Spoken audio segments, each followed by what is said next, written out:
Hi everyone, and welcome back to the British Accent Podcast. I'm Emily, and today we're diving into one of my favorite low-pressure ways to practice English, while you're doing the most ordinary things in your day. Hello. I'm Nick, and yep, we're talking about doing the laundry, washing dishes, and all those little repetitive chores that fill up your time. But here's the twist, we're turning them into powerful English learning moments. Exactly. Because the truth is, you don't need a desk, a notebook, or even an internet connection to improve your English. Sometimes all you need is a sink full of dishes and a few English phrases in your head. And honestly, those moments are perfect. Your hands are busy, but your mind is free. You can use that time to repeat phrases, talk to yourself in English, or describe what you're doing out loud. That's one of my favorite tricks. I'll just narrate what I'm doing, like, now I'm scrubbing the plate. The water is warm. The sponge smells like lemon. It might sound silly, but it keeps the language active in your brain. And because you're doing something repetitive, your brain relaxes. You're not forcing English, you're living it. It becomes part of your rhythm, like background music for your daily tasks. And it's actually great for memory. The more you repeat a phrase while doing something familiar, the more it sticks. Like saying, I'm folding my t-shirt. Every time you do laundry, you're linking language with action. That's real muscle memory. And it also helps you think in English, rather than translating. Because you're using the language in context, with movement and feeling, not just sitting there memorizing. And the best part is, no one's watching. You can be as slow, awkward, or playful as you want. You're learning without judgment, without pressure. You could even try shadowing, repeating after your favorite podcast or video while doing chores. Or play simple English audio and speak along while drying the dishes. Yes, like echoing the sentences in real time. It doesn't matter if you miss a word, just keep going. The point is rhythm, repetition, and building fluency in real-life moments. And because you're moving around, it's not boring. You're not just sitting and forcing yourself to study, you're living your day, and English is just part of it. That natural connection makes it easier to remember things. It also takes away the guilt that some learners feel. You know, like, oh no, I didn't sit down to study today. But actually, if you were doing the dishes and repeating English phrases, you did study. You showed up. Exactly. It's just a different kind of studying. More relaxed, more sustainable. And honestly, it's often more effective because it becomes part of your routine. And routines matter. If you link English with everyday habits, laundry, cleaning, making tea, it stops feeling like something extra. It becomes something that just fits into your life. And when English feels natural, that's when confidence grows. You're no longer waiting for the right time to practice. You're using what you know, right now, in the real world, even if the real world is just your kitchen. Yeah, and when you stop waiting for the perfect moment, you give yourself permission to improve in your own way. It's like you're saying, I may be washing dishes, but I'm still moving forward. That's the mindset, isn't it? Progress doesn't have to be dramatic. It's those small, repetitive, steady efforts, saying the same phrase 5 times while hanging up socks, that actually stick with you. Exactly. And when those words start coming out automatically later in a conversation, you'll realize, hey, that came from the laundry room. And you know what else I love? Doing this kind of casual practice lowers the fear of mistakes. No one's listening, no one's judging. You can try things, get them wrong, and just keep going. That freedom is powerful. You build fluency without stress. And the more relaxed you are, the easier it becomes to recall words when you really need them, in real conversations.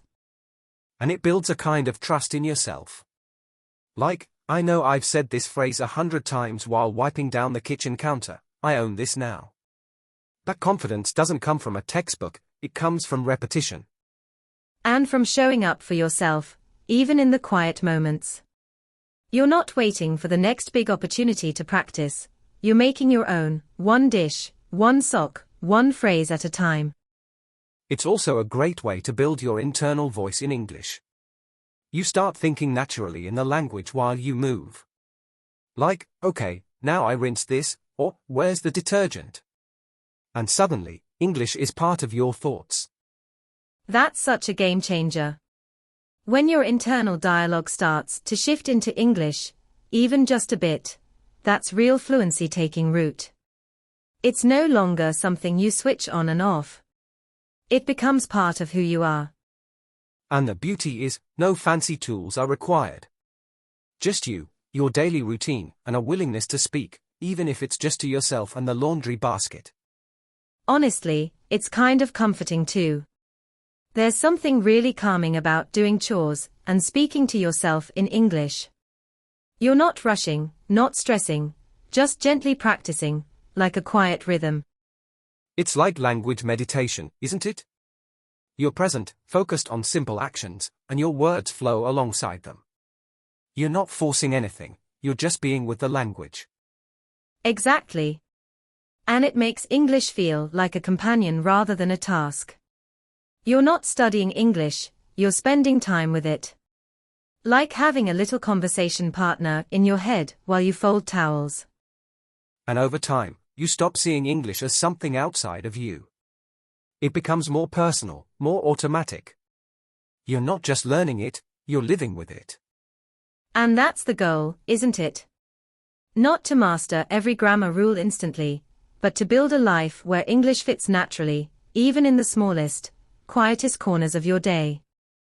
Yeah, and when you build that kind of connection with English, you stop waiting for permission to speak.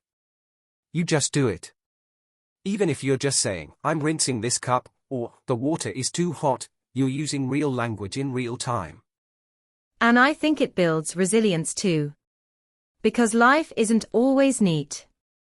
You won't always have time to sit and study. But if you know how to blend English into your busy or messy moments, you'll keep growing no matter what.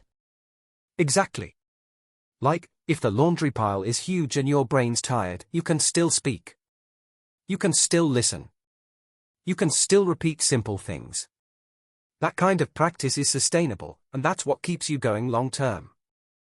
And it actually gives you a sense of accomplishment. Like, okay, I didn't do a big study session today, but I still repeated 10 phrases while scrubbing a frying pan. That matters. That counts. It really does.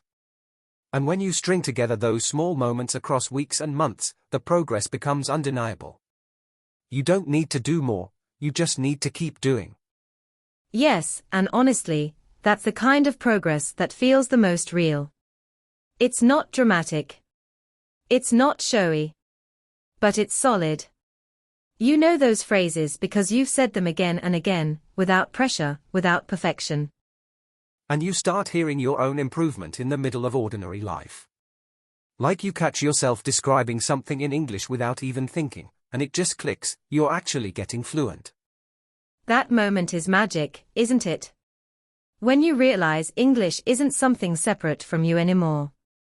It's in your cleaning, your cooking, your laundry routine, it's part of your world now. And it gives you so much freedom.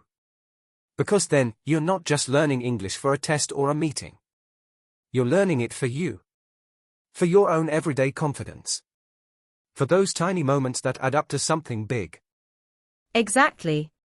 And if English can grow in the quiet background of your daily chores, imagine how much stronger it'll be when you need it in bigger moments, at work, while traveling, or in real conversations with others.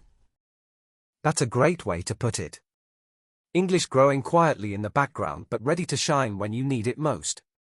So, if you're feeling overwhelmed about finding time to study, remember this: your everyday routines are full of opportunity. Use those moments to repeat, speak, and live English in your own space. Thanks for joining us today on the British Accent Podcast. Keep practicing in those small moments, they really do add up. Take care, and we'll catch you in the next episode.